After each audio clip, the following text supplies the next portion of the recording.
Salam semuanya yang terkasih dalam nama Tuhan Yesus. Dimanapun kita berada, hari ini kita bersuka cita karena Tuhan masih memberikan kesempatan bagi kita untuk menikmati kasih Tuhan, untuk menikmati hari-hari yang Tuhan berikan bagi kita. Semua karena anugerah dan semua karena kemurahan Tuhan. Hari ini kita akan berbicara tentang pencobaan yang tertulis dalam 1 Korintus 10 ayat 13. Kita akan melihat seperti apa pencobaan itu dan apa arti firman 1 Korintus 10 ayat yang ke-13.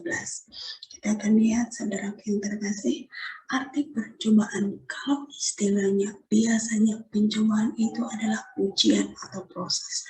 Tapi dalam bahasa Yunani, pencobaan berasal dari kata kerja perason yang artinya membersihkan atau menguji.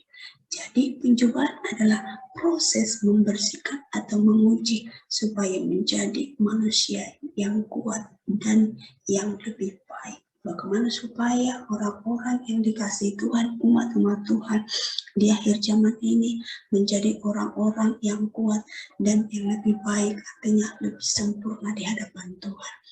1 Korintus 10 ayat 13 berkata, pencobaan-pencobaan yang kamu alami ialah ada 2 kali kata pengulangan, yaitu pencobaan. Pencobaan berarti bukan hanya 1 kali atau bukan hanya 1 pencobaan. Kita manusia di muka bumi ini mengalami berbagai macam pencobaan, berbagai macam masalah, berbagai macam proses terjadi dalam hidup kita.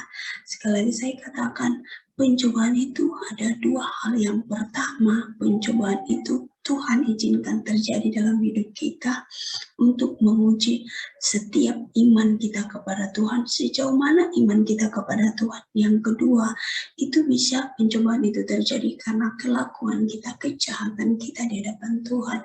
Akhirnya kita dihukum dan kita mengalami, misalnya karena kita jahat, dihukum lewat sakit penyakit, kita mengalami. Kita lihat di sini pencobaan-pencobaan yang kamu alami, yang pencobaan yang saya alami dan saudara alami, dikatakan Tuhan lewat firman Tuhan, itu adalah pencobaan biasa.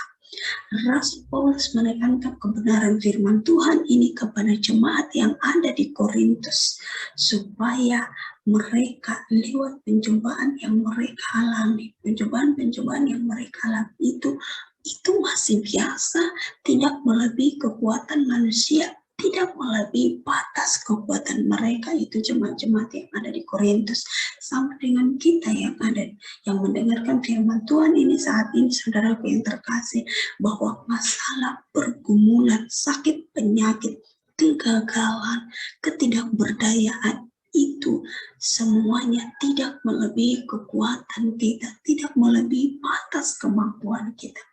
Tuhan tahu kekuatan si A seberapa besar, Tuhan tahu kekuatan si B seberapa besar. Karena itu Tuhan tidak menyamakan pencobaan kepada si A dan si B, tapi Tuhan tahu pencobaan sejauh mana kepada si A dan kepada si B, supaya si A itu tidak jatuh dan si B itu juga tidak jatuh. Karena itu firman Tuhan ini berkata, yang tidak melebihi kekuatan kita. Banyak manusia saat ini ketika mereka mengalami pencobaan, mereka itu putus asa, mereka kecewa kepada manusia, kepada Tuhan terlebih. Mereka meninggalkan Tuhan.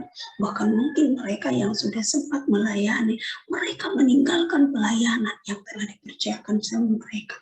Tapi hari ini firman Tuhan ini menguatkan kita bahwa pencobaan itu tidak melebihi batas kekuatan.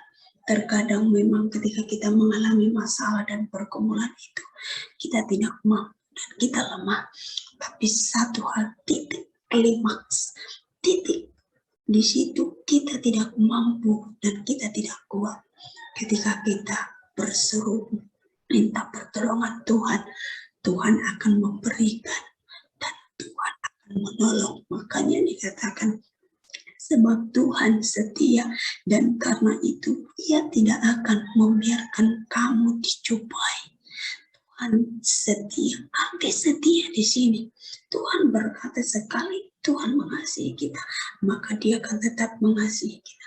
Sekali Tuhan berkata Dia akan melindungi kita, maka Tuhan akan tetap melindungi. Dia setia, Dia tidak akan membiarkan saya dan saudara jatuh oleh karena pencobaan.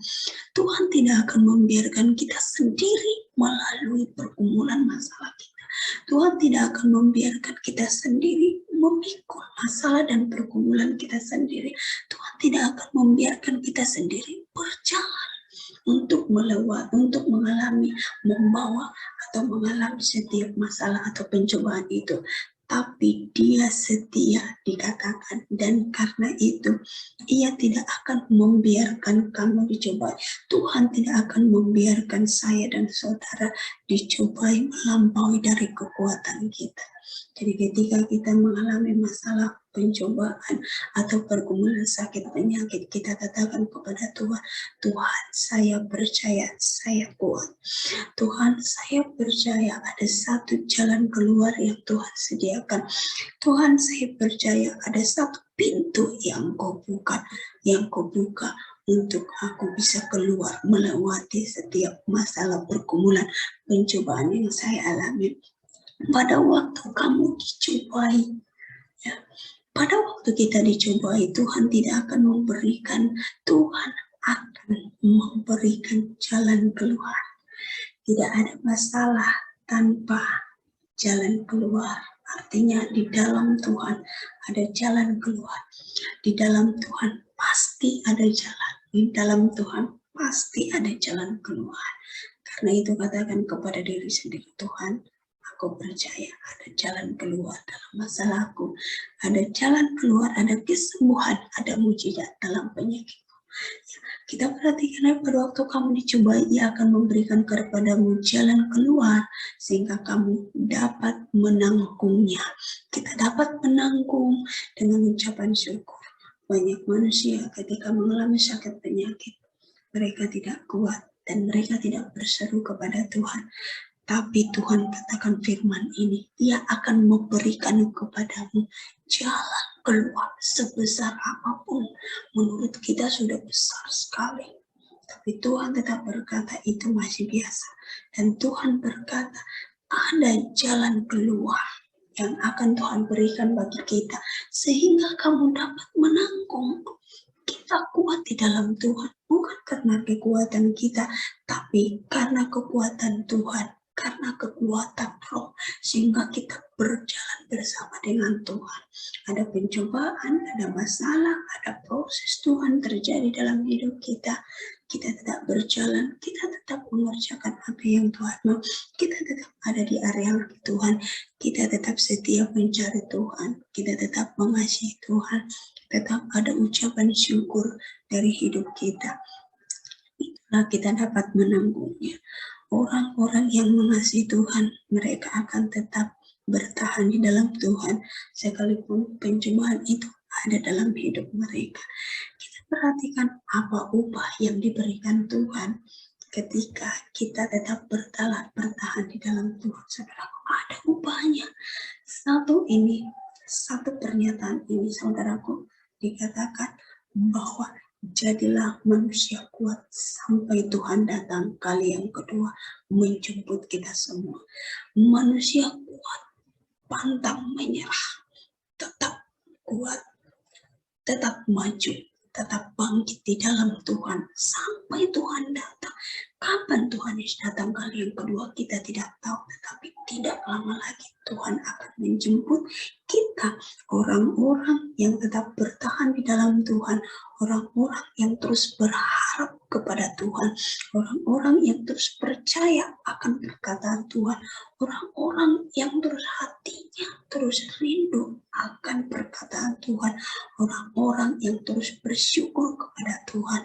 Kita adalah orang-orang yang akan diangkat pada hari yang Tuhan tentukan bagi kita. Oleh sebab itu, saudara yang terkasih, ada upah yang Tuhan berikan, yaitu kerajaan surga, yaitu mahkota. Berbahagialah orang yang bertahan. Kita orang-orang yang tetap bertahan dalam pencobaan, dikatakan sebab apabila ia sudah tahan uji, ia akan menerima mahkota kehidupan. mahkota kehidupan Tuhan akan berikan bagi kita.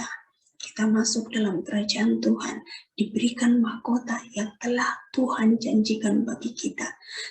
Kepada barang siapa yang mengasihi Dia, ketika kita terus mengasihi Tuhan, sekalipun kita punya banyak proses pembentukan karakter, Tuhan izinkan terus dalam hidup kita untuk mengubahkan kita, maka masalah pergumulan Tuhan izinkan terus dalam setiap kehidupan kita untuk menguji iman kita, saudara yang terkasih.